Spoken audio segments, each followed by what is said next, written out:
Hello everyone and welcome to another track guide video, and today we got Sardegna Road Track A, and this is in Group 4 and I'm just gonna be using this WRX Group 4 car. I do believe this is one of the best cars to do this one. You can try with the Alpha, but this car has a perfect combination of straight line speed, cornering, and in the end it's pretty decent on tires and fuel, so you really have to choose no further. I think this is a meta car for this track, and even to do it in the qualifying. As I said before, you can try with the Alpha, but this is pretty much gonna be it. So without further ado guys, let's get going.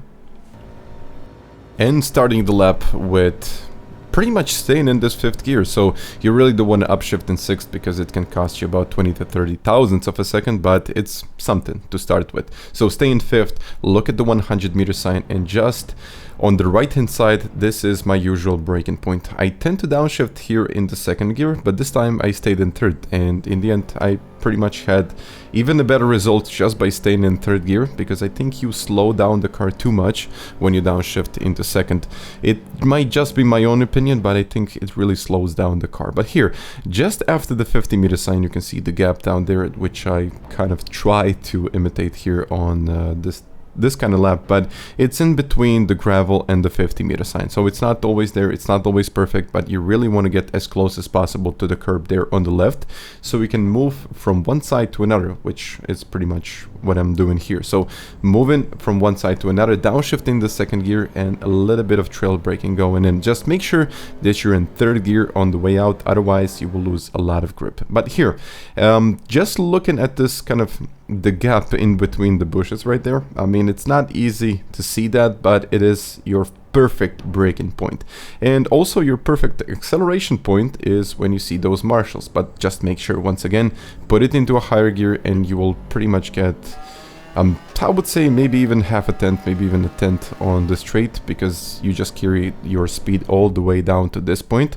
which is our next braking point. So a 100-meter sign, I kind of tend to brake a little bit before the curb, but I think the 100 can work.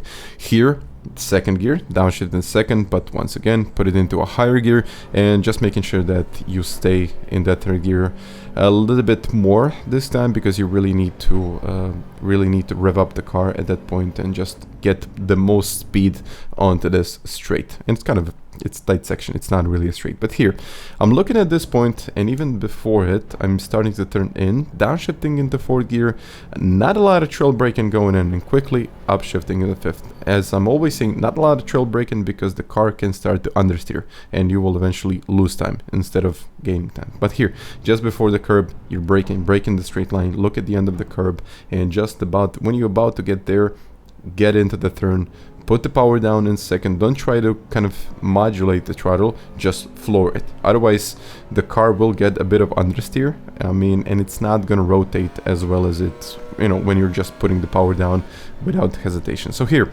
this is a 47.1. it's not my, I think I can do a little bit better here, but I mean, it's pretty good in the end, and I think I do have a potential to get into the 46s. But guys, I really hope you enjoyed this video. If you did, you make sure that you hit that like button, and you might even want to subscribe to this. So once again, thank you very much for watching, and I'll catch you next time. Bye.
47.1. That's it.